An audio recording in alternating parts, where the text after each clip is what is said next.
Halo Sobat Harga dimanapun Anda berada, selamat datang di Podcast Harga. Ya, rasanya sudah lama ini kita nggak pernah podcast lagi karena kesibukan dan lain hal. Dan podcast kali ini kita kedatangan tamu spesial tentunya ya, karena kali ini kita kedatangan insan statistik teladan BPS, yang mana beliau ini juga anggota dari Direktorat Statistik Harga. Ya. Inilah dia, Fathia Utami Afdi. Halo Mbak Fathia. Halo Mas Faisal, apa kabar? Gimana? Alhamdulillah. Gimana kabar Mbak Fathia? Alhamdulillah baik, Oke, Mas. alhamdulillah.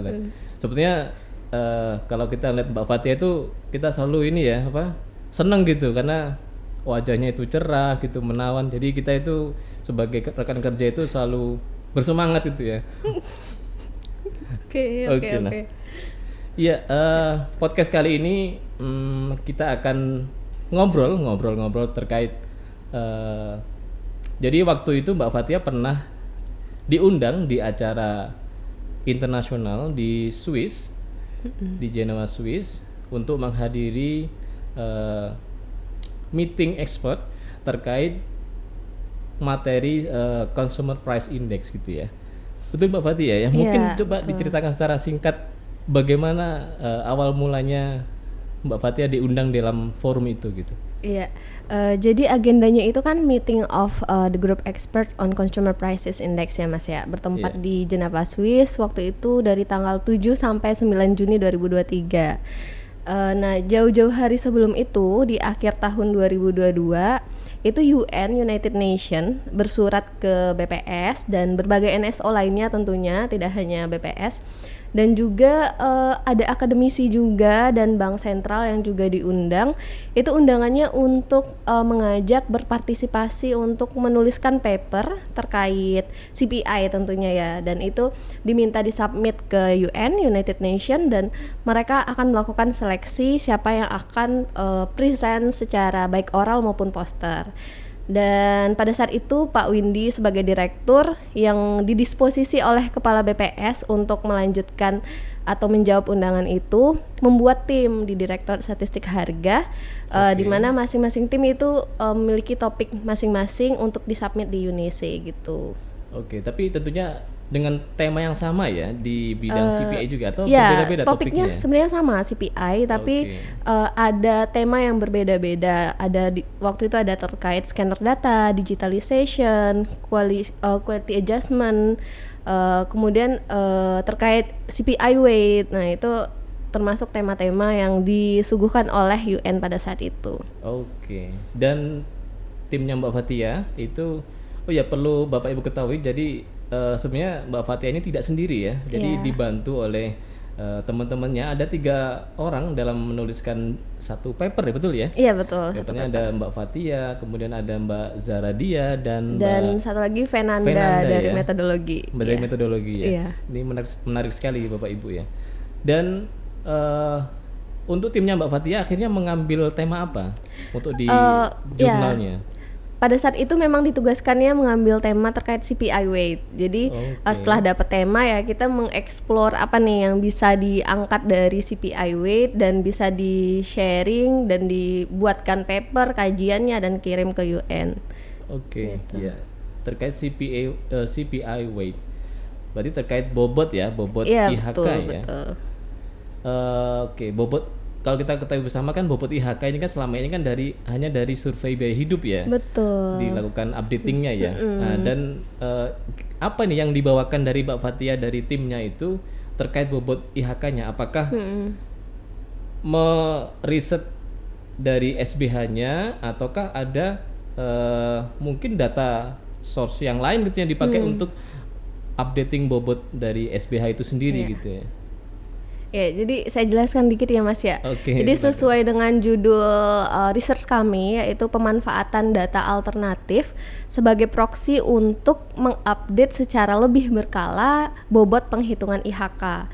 Nah, sesuai judul ini, maka yang kami lakukan adalah mengeksplorasi sumber data alternatif lain yang sekiranya bisa menjadi proksi atau pendekatan. Nah, dalam hal ini kita menggunakan data Susenas. Data Susenas ya. Iya, mungkin kita ketahui bersama ya Bapak Ibu ya, bahwa SBH ini kan tidak rutin setiap tahun sekali Betul, dilaksanakan ya. setiap 5 Dan tahun itu sekali. dilakukan 5 tahun sekali ya. Sementara Susenas ini dilakukan setiap tahun, Iya, bahkan setiap tahun satu tersedia. tahun 2 kali 2 ya. kali. Betul. Dan kira-kira apa nih yang melatar belakangi riset Anda gitu?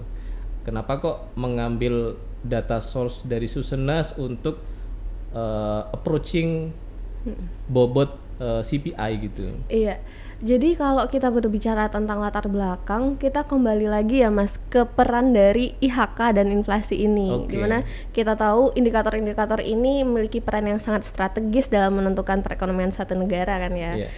Karena inflasi yang terlalu tinggi dan tidak stabil itu akan membuat pertumbuhan ekonomi satu negara menjadi terganggu dan penuh dengan ketidakpastian. Nah, hal inilah yang menjadi concern dari berbagai negara, tidak hanya Indonesia tentunya, itu untuk bagaimana sih sebisa mungkin agar dapat menciptakan data inflasi yang akurat, seakurat mungkin.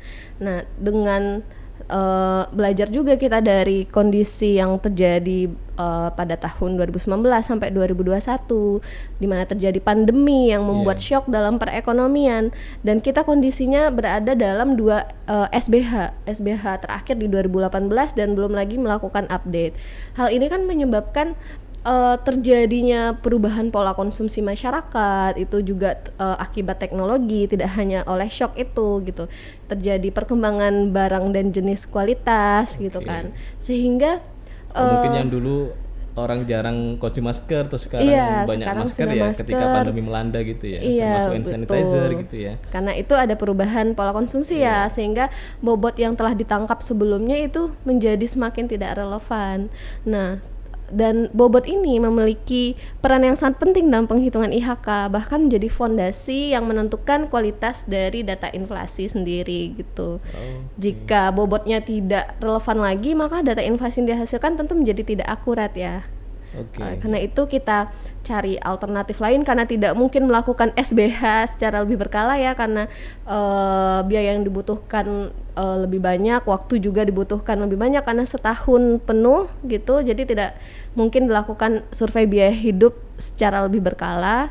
Nah, maka kita cari nih alternatif data yang BPS juga punya, tapi juga mampu menggambarkan pola konsumsi itu. Oke, iya. Jadi intinya gimana caranya mengupdate setiap tahun dengan ya tadi datanya itu menggunakan data alternatif. Apa nih data yang setiap tahun dilakukan juga ya, diproduksi juga. Data Susenas, dan kebetulan Susenas ini juga concernnya juga sama ya. Concernnya dia respondennya rumah tangga, kemudian juga mengamati ada konsumsi rumah tangga Nilai juga ya, yang mana pengeluaran, kurang lebih sama dengan yang dilakukan oleh SBH gitu ya.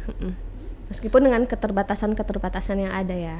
Oke. Nah, sebenarnya di BPS itu ada 2 survei sih yang berbasis rumah tangga dan menangkap nilai pengeluaran dari rumah tangga. Satu lagi tuh SKKRT, survei khusus konsumsi rumah tangga, yang outputnya itu PKRT yang digunakan oleh neraca dalam menghitung PDB gitu.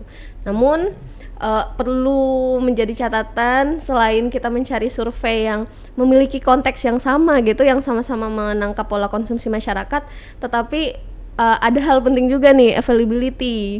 Nah, SKKRT kebetulan di data PKRT itu tidak tersedia sampai level komoditas. Mungkin ada cara lain untuk mengekspor data PKRT dan mungkin bisa menjadi penelitian selanjutnya gitu. Itu termasuk rekomendasi dari penelitian kami juga sih Mas. Oke. Iya. Jadi kita fokus sekarang ke Susenas ya. Susenas. Susenas ini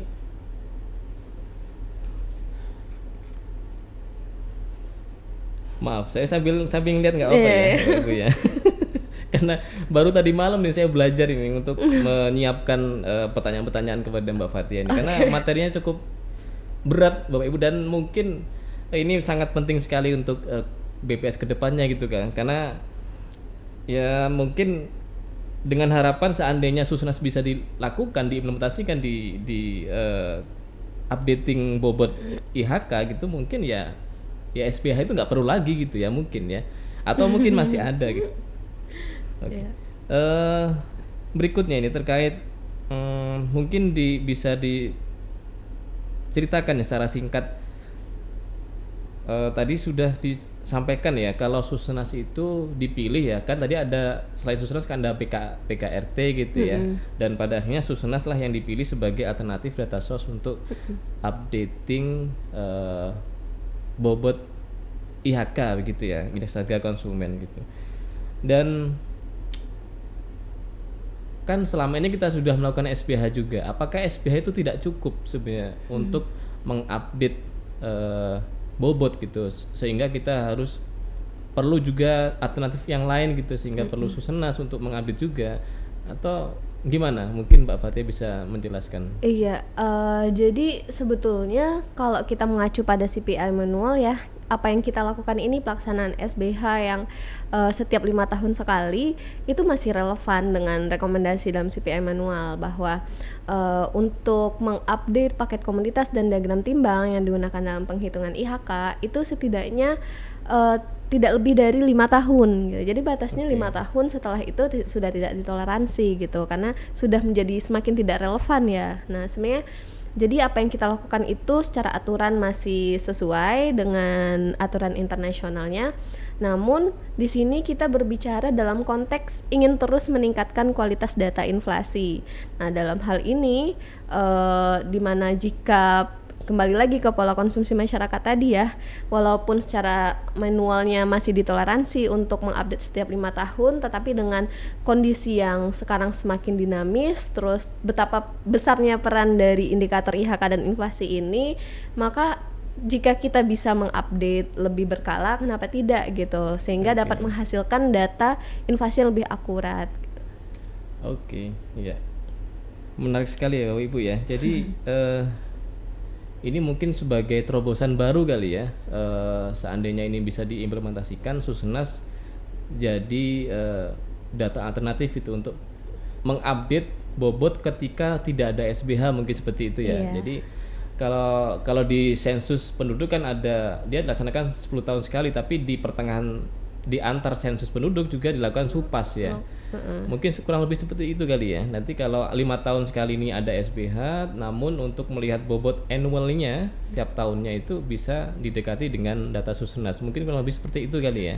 Iya, cuman dari ini kan preliminary study ya Mas ya, masih pendahuluan research kita ini. Jadi memang perlu banyak dikaji lagi pemanfaatan dari data Susenas ini, mengingat Susenas dan SBH ini meskipun sama-sama menangkap pola konsumsi masyarakat, tetapi mereka berbeda gitu, memiliki tujuan yang berbeda, di mana SBH memang menangkap fokus ke pembentukan paket komoditas dan diagram timbang, sehingga dia bisa mencakup seluruh komoditas yang dikonsumsi oleh masyarakat.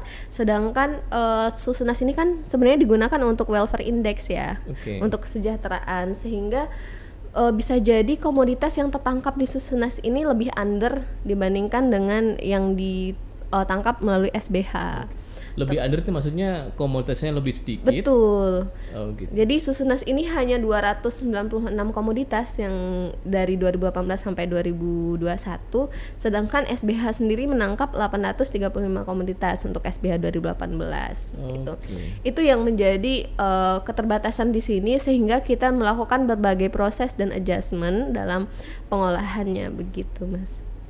Mengingat juga Susenas pelaksanaannya meskipun setiap tahun, tetapi kan tidak wholly 1 year gitu ya, seperti SBH yang benar-benar menangkap sepanjang tahun gitu. Jadi kembali lagi CPI manual menyampaikan bahwa apapun alternatif data source yang digunakan untuk mendapatkan bobot, sebenarnya household budget survey itu tetap yang paling komprehensif untuk menggambarkan bobot penghitungan IHK. Hanya saja kita dihadapkan dengan keterbatasan biaya dan waktu gitu. Jadi sehingga perlu dikaji, lakukan research, apa sih yang bisa dilakukan untuk mendekati itu. Ya tadi sempat disinggung kalau Susenas itu hanya 200-an komoditas ya, sementara SBH itu sampai 800 ya. Iya. Ketika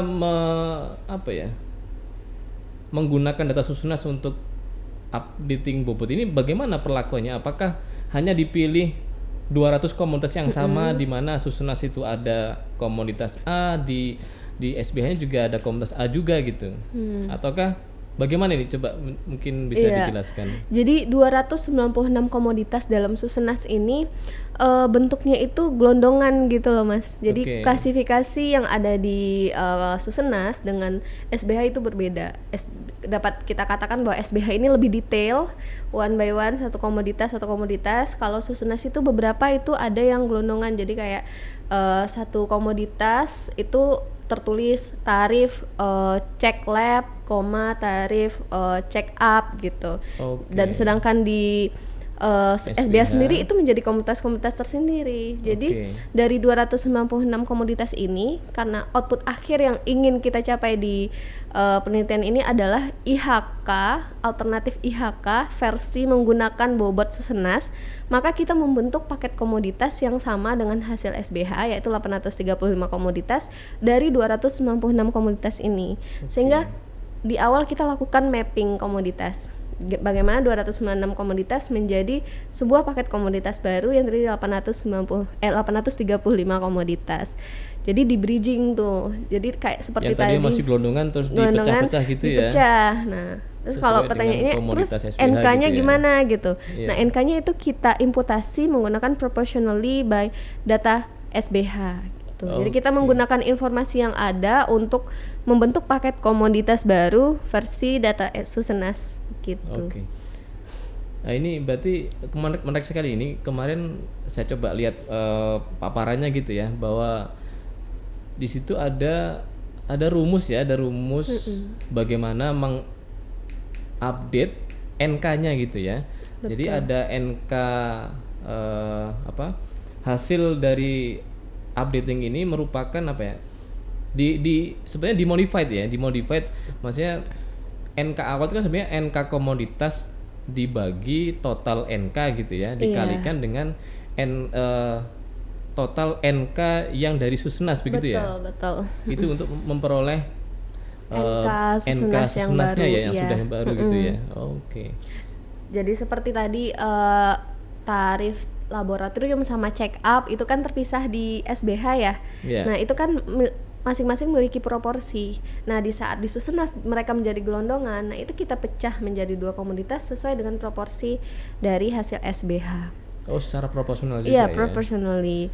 Dan tidak semua komoditas di Susenas yang bisa match ke dua atau lebih komoditas. Beberapa juga match ke satu komoditas begitu. Bahkan juga ada kondisinya di Susenas ada dua komoditas yang berbeda, tapi di SBH menjadi satu komoditas. Contohnya di Susenas itu ada beras dan sticky rice itu. Nah itu di SBH hanya ada beras. Nah, dalam proses imputasi sebelum menjadi 835 komoditas, sebenarnya sticky rice ini juga tertangkap tapi tidak menjadi komoditas sendiri. Sehingga kita sesuaikan dengan konsep SBH sehingga dia digabung dengan beras, diimputasi ke beras. Iya.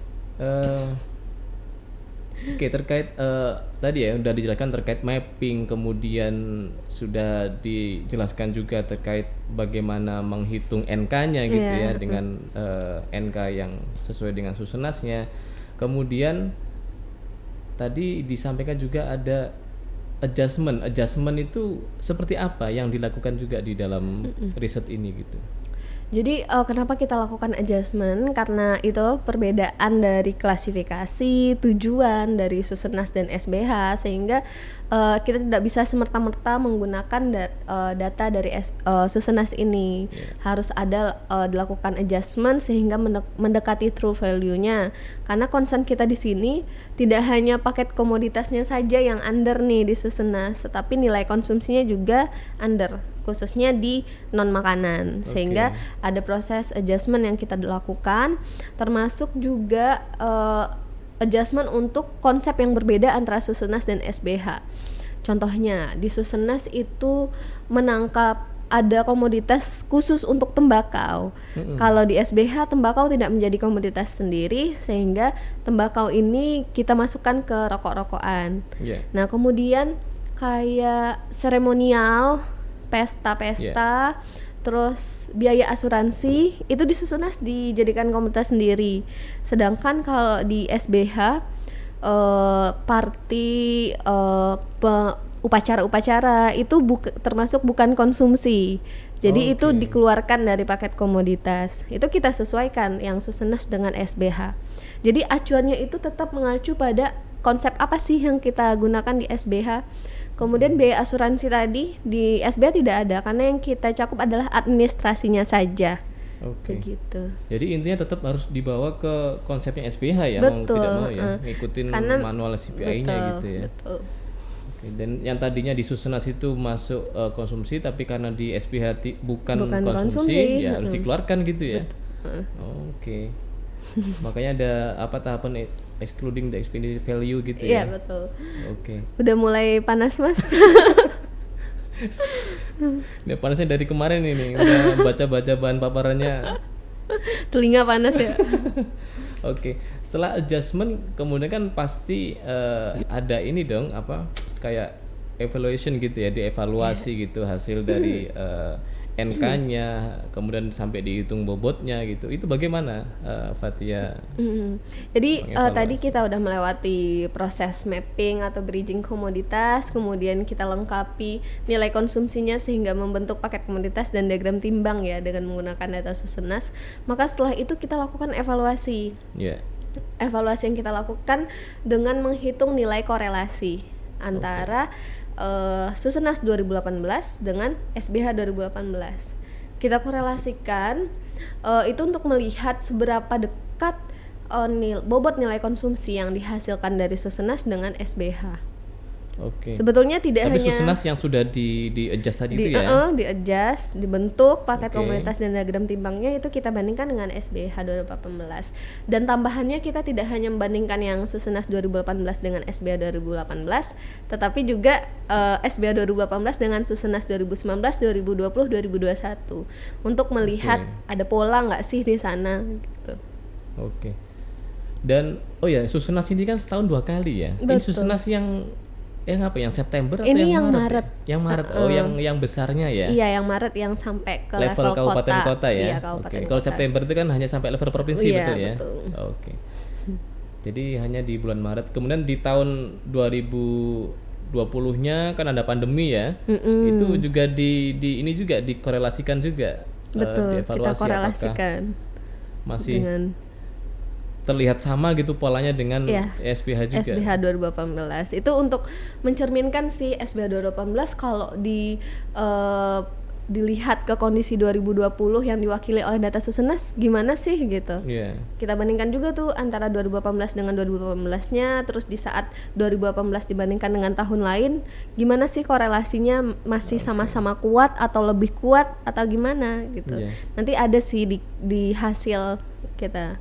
Oke, ada hasilnya ya. Iya, ada hasilnya. Dan memang terbukti ya bahwa korelasinya cukup ya mendekati 1 kalau nggak salah ya. Iya, mendekati 1. Oke, luar biasa sekali ini. ini perjuangan yang cukup berat juga saya rasa ya, karena untuk mengadjust itu sendiri juga kita harus melihat satu persatu komoditas, ngelihat kemudian kita hitung NK-nya sampai kita melihat korelasinya. Betul, gitu ya. itu sih bagian tantangan yang lumayan berat ya. Untungnya saya dikaruniai oleh tim-tim yang hebat, yang selalu ada gitu. Iya. Oke. Kalau tadi kan nggak hanya Mbak Fathia ya yang ada di tim itu gitu. Kan ada Mbak Zara juga, ada Mbak Fenanda gitu ya. Nah, kalau Mbak Zara ini membantu di bidang pengolahannya ya. Oke.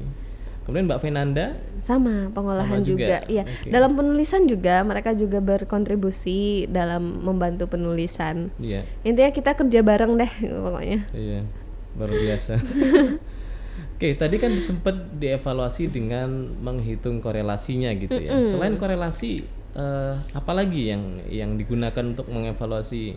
Iya. Ini. Jadi kita juga ada indikator MAPE dan RMSE itu untuk prediction test itu untuk melihat keakuratan IHK yang digunakan menggunakan bobot Susenas bagaimana dia mengestimasi IHK yang sudah rilis gitu. Jadi setelah tadi kita menghitung bobot dengan segala macam proses, itu kita lakukan penghitungan IHK-nya. IHK alternative price index kita menyebutnya. Karena terbentuknya dengan menggunakan bobot alternatif, yaitu dari data Susenas itu sendiri. Dan hasilnya bagaimana hasilnya itu? Hasilnya menghasilkan MAP yang bagus ya, good forecasting kalau saya tidak salah itu sebesar 12%. Itu artinya dapat menggambarkan IHK true value-nya. True value-nya yaitu IHK yang telah rilis.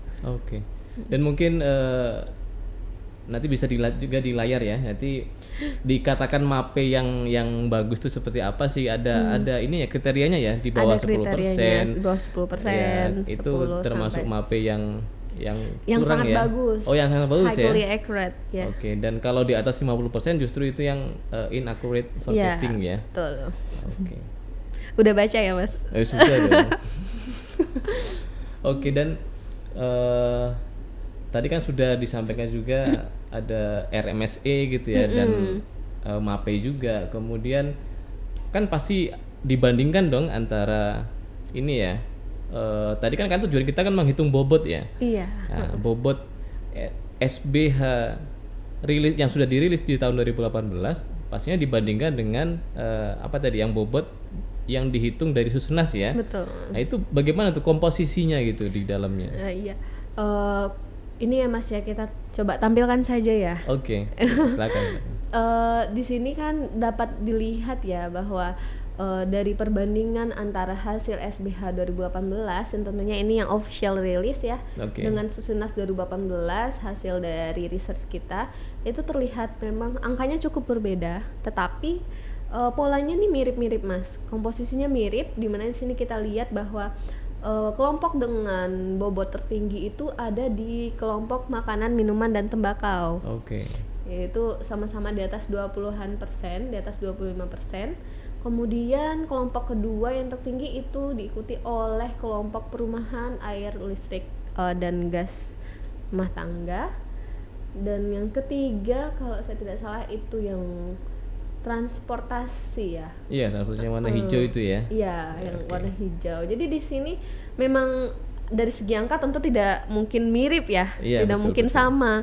Tetapi dari segi komposisi, dari segi pola itu menunjukkan fenomena yang sama, bahwa konsumsi di 2018 itu sama-sama didominasi oleh pengeluaran makanan, minuman, dan tembakau. Iya, menarik sekali nih. Ini mungkin saya coba menarik sedikit ini kan, kalau lihat dari hasil yang dibandingkan ya 2018 ya, itu untuk kelompok food, beverage, and tembakau itu kan kalau Susenas itu cenderung lebih besar ya. Iya kan? Kalau mungkin karena tadi tujuannya ada berbeda ya untuk welfare indicator untuk kan, menghitung jadi welfare index ya. Kalau di SPH kan lebih tujuan untuk mendapatkan komoditas, menangkap semua komoditas, jadi cakupannya lebih luas sehingga secara total juga tidak didominasi oleh makanan saja, tetapi oleh semua barang dan jenis jasa gitu. Jadi dia tidak terfokus pada komunitas-komunitas makanan. Variasinya lebih tinggi SBH karena nangkepnya juga 1 tahun penuh. Betul ya. Sementara Susenas kan hanya 1 bulan saja ya, 1 bulan pencacahan itu di bulan Maret ya. Kemudian ini kan tahun 2018 nih, apakah juga disandingkan juga nih di tahun-tahun berikutnya gitu? Iya, jadi kalau untuk tahun selanjutnya tadi kan kita sampaikan kita lakukan evaluasi ya Mas ya, dengan melihat korelasi antara hasil bobot SBH 2018 dengan Susenas. Nah, pertama nih kita lihat coba Susenas 2018 dengan SBH 2018, kelihatan banget tuh hubungannya positif ya, dan memiliki korelasi yang sangat tinggi 0,98. Itu artinya bahwa ada kemiripan antara kedua sumber data ini. Dan jika kita lihat lagi ke hubungan dan korelasi antara SBH dengan Susenas tetapi tahun yang lainnya misalnya 2019, 2020, dan 2021, sebetulnya korelasinya juga sama-sama kuat nih, di atas 0,9. Tapi coba terlihat ada pola di sini. tadinya 0,98, kemudian dikorelasikan dengan 2019 menjadi 0,97, 978. Oh, ada penurunan ya? Iya, dengan 2020 0,9741, kemudian turun lagi di 2021 0,96. Ini kenapa ya kira-kira? Di sini terlihat adanya pola nih Mas, bahwa semakin jauh gap antara tahun 2018 dengan Susenasnya, maka itu korelasinya semakin kecil. Artinya mungkin semakin tidak relevan, mungkin karena di sini korelasinya masih besar, itu masih akurat ya, berarti masih hubungannya masih kuat, tetapi semakin tidak menggambarkan. Jadi ini juga sesuai dengan hipotesis yang ada bahwa semakin lama kita menggunakan bobot pengeluaran yang fix, maka itu semakin tidak relevan untuk bertahun-tahun. Makanya CPI manual membatasi setidaknya sampai 5 tahun, jangan sampai lebih gitu. Karena semakin nambah-nambah lagi nih tahunnya, ya mungkin ini kalau saya semakin akan kecil sekali lagi, ya. Iya. Oke, dan ini pun juga jaraknya kan baru 4 tahun ya. Ya memang tepat sekali kalau kita di tahun 2022 kemarin menyelenggarakan SBH lagi ya. Supaya bobot ini atau komunitas yang ditangkap itu relevan gitu ya dengan kondisi yang terkini. Betul Mas. Mantap sekali nih. Ya, kemudian selain korelasi kan juga apa ya, kan data bobot ini kan juga per kelompok pengeluaran ya. Itu bagaimana di dalamnya gitu, di dalam setiap kelompok pengeluaran itu apakah ada pola di sana gitu? Iya. Bagaimana? Kalau selama ini SBH kita kan tidak bisa membandingkan antar tahun ya. Tapi dengan kita memanfaatkan data Susenas ini beberapa bisa kita tangkap. Misalnya seperti pola di kelompok 1 food, beverage, and tobacco 2019 ke 2020 itu terjadi peningkatan yang pesat, dimana dari 20 berapa persen itu sekian ya, pokoknya terjadi kenaikan ya Mas ya bobotnya dari 2019 ke 2020. Nah ini karena adanya PSBB, restriction, pembatasan ya, waktu itu ya. Pada saat pandemi, sehingga orang kan cenderung untuk konsumsi makanan di rumah saja.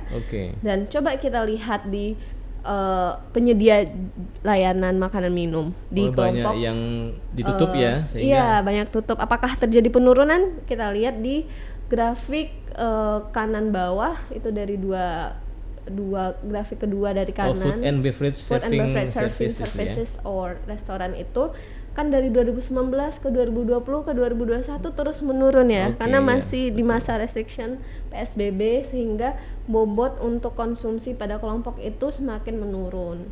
Termasuk juga yang di recreation itu ya, spot. Jadi orang itu mengurangi untuk rekreasi jalan-jalan gitu ya. Jadi karena nggak bisa kemana-mana kan, kita disuruh di rumah saja. Dan ini juga nih menarik, pola konsumsi yang terbentuk akibatnya pandemi ini. Kita kerja dari rumah, sekolah dari rumah, menggunakan internet, itu terlihat tergambarkan pada kelompok Information, Communication, and Financial Services, di mana dari 2019 ke 2021 itu terjadi peningkatan. Itu dari pemanfaatan internet, langganan internet dan lain-lain. Kemudian apalagi yang bisa kita eksplor ya, di health juga. Di health terjadi peningkatan karena orang menjadi lebih concern kepada kesehatan, minum vitamin, doping vitamin, pakai masker, sanitizer dan macam-macam lagi ya. Termasuk personal care juga ini ya, terus menunjukkan peningkatan ya selama pandemi ya. Gitu. Transport terjadi penurunan. Ini kalau di kelompok yang lain? Ini sebenarnya ada 11 kelompok ya, tapi di sini kita tampilkan 8 kelompok yang menarik. Jadi yang bisa ditangkap fenomenanya apa sih ini gitu. Jadi kalau di Google Trend kan juga sebenarnya ada juga tuh ya, ada yang tergambar. Yang relate juga dengan kondisi pandemi gitu ya, entah rekreasi, transportation gitu ya. Betul.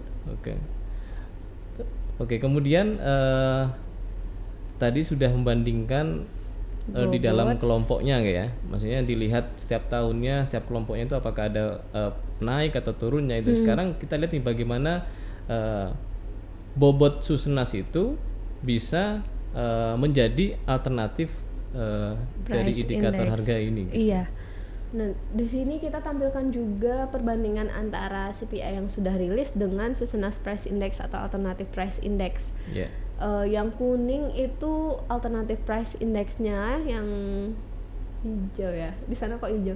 Hijau itu yang udah publish, IHK yang sudah publish. Yeah. Nah, kita lihat kalau dari 2018, panjang 2018 itu kan menggunakan bobot Susunas 2018 dibandingkan dengan IHK yang menggunakan bobot SBH 2018 ya. Yeah. Artinya menggunakan bobot dari kondisi tahun yang sama. Sehingga kita lihat IHK-nya itu tidak jauh berbeda, bahkan berdempet seperti itu ya. Perbedaannya hanya sangat tipis.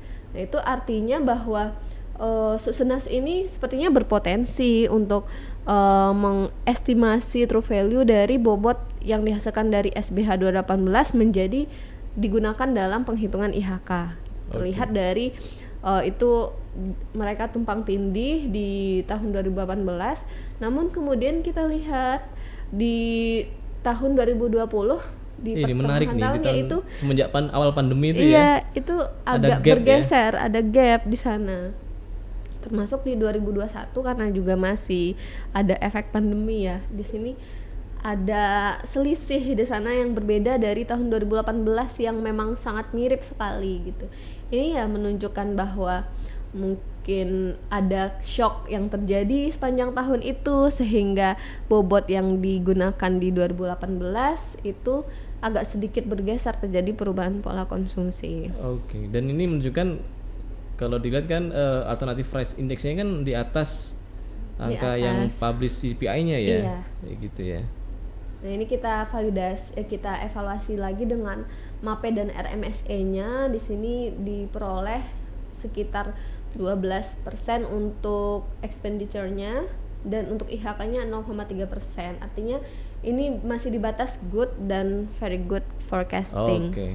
Kalau di atas 50% baru itu dianggap nggak bagus ya, tidak dalam bagus. hal tidak akurat ya. Oke. Kemudian apakah hanya ini yang dihasilkan gitu? Iya, pada penelitian ini sampai pada kita membandingkan IHK yang rilis dengan IHK yang dihasilkan dari Susunas. Betul. Dan yang tadi kan secara umum ya, kemudian juga dilihat juga dibandingkan di dalam setiap kelompok pengeluarannya ya, tentunya ya. Oke. Dan itu mendapatkan hasil yang sama juga?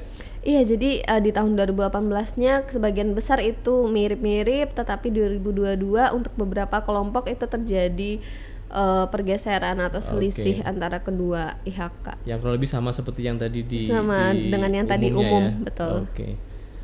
Kemudian ini menarik sekali nih. Ini apa ya? Kira-kira kesimpulan apa nih yang bisa diambil dari riset ini gitu? Ya, jadi dari berbagai hasil yang kita peroleh tadi ya Mas, dapat disimpulkan bahwa jika kita bandingkan antara bobot Susunas 2018 dengan SBH 2018, artinya di tahun yang sama, itu menunjukkan bahwa ada kemiripan pola konsumsi yang ditangkap. Artinya untuk tahun yang sama, untuk kondisi yang sama, Susunas ini bisa menangkap nilai-nilai pengeluaran dan bobot konsumsi yang hampir mirip dengan SBH 2018. Ini untuk tahun yang sama. Nah, kemudian berdasarkan apa yang sudah diperoleh juga tadi, bahwa Susunas ini memang lebih responsif untuk menangkap adanya perubahan pola konsumsi. Jadi karena dia tersedia setiap tahunnya, maka dia dapat dibandingkan ya antar tahun. Itu yang tidak dapat dilakukan di SBH. Kalau SBH kan antar SBH-nya mungkin agak susah karena paket komoditasnya juga sudah berbeda gitu ya. Iya, atau cakupannya gitu ya. Cakupannya berbeda dan waktunya gap waktunya cukup lama juga ya. Kalau Susunas ini kan rutin setiap tahun gitu ya. Jadi ya cukup mudah lah untuk membandingkan atau menseriskan antar tahunnya begitu ya. Iya, betul. Oke. Kemudian berdasarkan hasil tadi juga ya, cek korelasi MAPE dan RMSE-nya kan diperoleh bahwa ternyata Susunas ini bisa dipertimbangkan lah menjadi alternatif untuk mendekati sebagai proxy ya, hanya sebagai proxy untuk menyediakan bobot komoditas, bobot nilai konsumsi untuk penghitungan IHK. Tapi kembali lagi bahwa SBH itu tetap survei yang paling komprehensif, yang paling direkomendasikan dalam penghitungan IHK, karena memang tujuannya khusus untuk itu, menangkap variasi dari pola konsumsi masyarakat. Oke, ya. Dan tahun 2022 kemarin kan sudah ada SPH lagi ya. Sudah, nanti mungkin bisa dilakukan juga itu ya, dicoba lagi apakah exercise lagi gitu ya dengan susunasnya ya.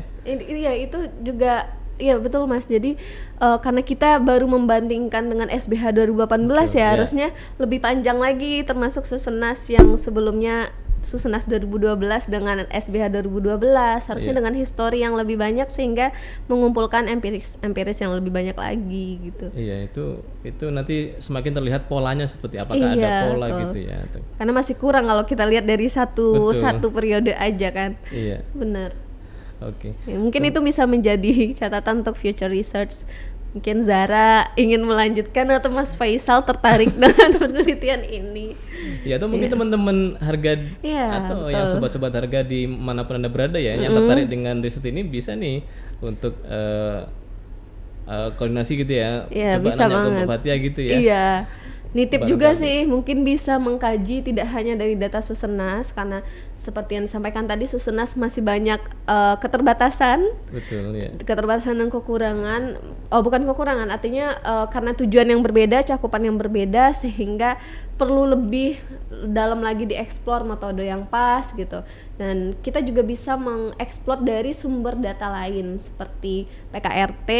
Mungkin ada cara nih, walaupun dia tidak tersedia di level komoditas, mungkin ada cara, karena CPI manual sebenarnya merekomendasikan PKRT.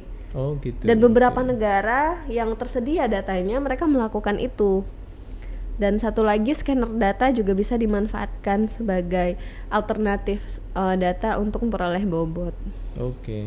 Tapi kalau scanner data di Indonesia mungkin masih butuh waktu perjalanan ya, yang panjang. cukup panjang ya, karena ya tadi butuh ada MOU gitu sepertinya ya, karena banyak. tidak serta-merta si penyedia data itu bisa langsung kita tarik datanya gitu ya. Iya, Tentunya ada kerjasama antara BPS dengan pihak-pihak pengusaha lah gitu ya. Iya, banyak sekali hubungannya. Sebenarnya itu kondisi yang wajar sih di berbagai Betul, negara yang kemarin juga sharing kepada kita. Di sana kan juga banyak nih Mas negara-negara yang presentasi, tidak hanya Indonesia. Nah itu sharing Norwegia, dari Swiss itu sharing terkait pemanfaatan scanner data dalam penghitungan IHK. Nah, ternyata mereka itu butuh waktu yang sangat panjang melakukan research yang berkelanjutan bahkan sampai belasan tahun itu sampai juga ya. ke pemanfaatannya. Jadi memang kita tuh hanya perlu memulai gitu. Kita tuh harus memulai dari sekarang gitu. Walaupun butuh waktu dan proses yang sangat panjang nantinya. Iya. Tapi memang harus dimulai ya. Kalau nggak dimulai sekarang ya kapan lagi? Iya, gitu kapan ya. lagi. Akan mundur-mundur terus nantinya. Termasuk podcast ini ya. Oke. Ya tadi kira-kira apa nih yang plan kedepannya gitu ya terkait hasil dari riset ini gitu.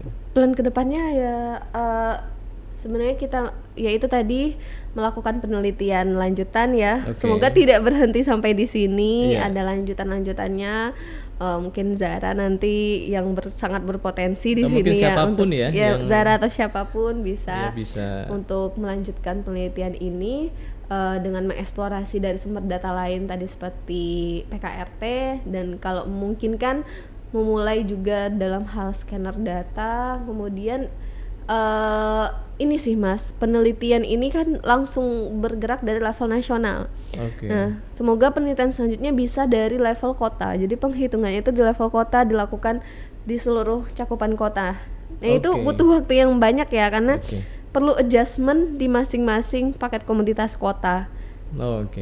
Jadi semua proses yang tadi kita lakukan di level nasional itu akan diulang di kota. Jadi emang butuh waktu yang panjang, sehingga kemarin kita hanya melakukan dari level nasional. Oh, jadi oke. Jadi ini hanya level nasional ya, tidak Iya. dari kota-kota SPH kemudian dikumpulin komunitasnya baru di sum up ke atas enggak Itu ya? hanya di bagian pengolahan data Susenas. Jadi kita Oh, memperoleh data nilai pengeluaran nasional dengan mengagregat 90 kota. Tapi idealnya memang penghitungan IHK ini dilakukan juga dari level kota. oke ya. Tuh. Oh, ini mungkin bisa jadi tadi ya next Iya, research ya gitu ya. Iya, next research. Jadi kalau sekarang baru nasionalnya, nanti kedepannya mungkin kota-kota SPH yang tertarik dengan riset Iya. ini bisa juga mencoba kan, karena Susnas kan juga dilaksanakan di seluruh kabupaten kota ya. Betul. Bisa juga nanti diperoleh datanya gitu ya. Terus ini terkait ini barangkali ada yang tertarik untuk riset ini gitu ya. Kalau data SBH itu gimana perolehan datanya? Maksudnya Mbak Fatia kemarin bagaimana mendapatkan datanya, data raw datanya gitu? Oh, Susenas. Iya, Susnas maupun SPH-nya itu. Barangkali teman-teman daerah mau mencoba riset, apakah harus menghubungi subjek matter terkait Iya, harus gitu ya? menghubungi subjek matter terkait. Gitu ya. Harus melakukan permintaan data karena kita bergerak dari raw datanya ya, yang tidak dipublish secara umum, jadi harus melakukan permintaan data terlebih dahulu. Permintaan datanya apakah melalui email atau Saya pikir lewat Silastik. silastik Ya, ya? Silastik Oh, bisa, Mas. ya, Bapak Ibu yang tertarik dengan riset ini bisa ya langsung nanti lewat silastik gitu ya permintaan datanya, nanti akan diteruskan ke subjek matter mana gitu ya yang menyediakan data itu, biasanya gitu ya. Betul. Oke. Dan apalagi nih yang ingin diulas ya? atau mungkin pesan dari riset ini gitu ya yang kira-kira atau harapan apa nih dari peneliti nih Mbak Ya, Fatia? sebenarnya sebagian besar udah disampaikan ya tadi ya. Cuma berharap aja ada penyempurnaan dari research ini, menyempurnakan kekurangan-kekurangan yang ada, metode-metode yang ada mungkin dieksplor lagi dengan metode yang lebih advance mungkin gitu, sehingga hasilnya lebih baik lagi dan lebih akurat. Oke. Ya, super sekali ya, sangat menarik sekali ini bahasan pada pagi hari Berat ini. banget. Iya, ini sangat menarik ya karena BPS tentunya kita terus melakukan inovasi ya, inovasi kemudian cari terobosan-terobosan baru supaya kedepannya itu kegiatan statistik itu bisa berjalan dengan efektif lagi gitu ya. Harapannya ya mungkin seandainya Susenas ini bisa diimplementasikan di SPH itu saya rasa itu bisa menjadi alternatif yang baik gitu. Artinya tidak harus nunggu SPH 5 tahun untuk mendapatkan bobot yang relevan setiap tahunnya gitu ya. Dan tentunya ya mungkin saja kedepannya seandainya Susenas ini bisa jadi nggak hanya alternatif ya, tapi sudah fix, ya mungkin yang SPH itu mungkin, tapi kan kita tetap berdasarkan dari manualnya ya. Kalau manualnya kan SPH masih menjadi survei yang harus dilakukan untuk mengupdate bobot ya. Iya. Gitu Ya mungkin ini sih ya Mas. Kalau Susenas untuk menggantikan SBH itu menurut kami tidak nggak bisa ya. Cuman menjadi pendekatan bisa dengan mempertimbangkan berbagai kekurangan yang ada pada data Susenas dari segi perbedaan tadi itu semua. Dan ya itu cuman di sini bagaimana metodenya aja sih untuk mendekati bagaimana untuk solving segala perbedaan itu dari data Susenas yang ada. Dan kalau bisa ya pemanfaatan data PKRT itu sih sesuai dengan rekomendasi dari manual. Barangkali dari kita melakukan kerjasama dengan tim neraca untuk pemanfaatan data PKRT dalam IHK, karena IHK ini emang benar-benar indikator strategis ya. Yang seharusnya menjadi sorotan dan mendapatkan perhatian lebih lah untuk IHK ini. Dan tentunya produk harga terutama IHK ini kan memang dipakai juga ya di neraca gitu ya untuk deflator ya maksudnya. Betul. Ya, mungkin terkait paparan kali ini ya seperti ini ya Bapak Ibu ya. Jadi yang barangkali Bapak Ibu Sobat Harga dimanapun Anda berada yang tertarik dengan riset ini bisa nanti langsung menghubungi Mbak Fatia ya dan timnya ya untuk barangkali hanya sekedar nanya-nanya dulu ataukah sharing gitu, minta di-sharing bagaimana cara mengolah datanya gitu sehingga bisa memperoleh bobot sesuai dengan Susenas gitu. Nanti tentunya Mbak Fathia ini sangat terbuka sekali ya. Insya Betul ya. Allah. Nanti kami juga akan menampilkan email ya, email Mbak Fathia di tayangan podcast kali ini gitu. Yang tentunya bisa bermanfaat untuk kita semua. Baik, kita rasa cukup sampai di sini ya podcast kali ini. Terima kasih Mbak Fathia. Terima kasih juga Mas Faisal telah sharing mengundang dalam podcast kali ini ya. Jangan bosen-bosen ya. Jadi nanti kalau misalkan ada materi lain lagi yang ingin di-sharing, langsung saja menghubungi tim podcast kami. Ya. Demikian, semoga apa yang dipaparkan tadi atau di-sharing tadi bisa bermanfaat untuk kita semua. Dan sampai jumpa lagi di podcast harga berikutnya. Sampai jumpa.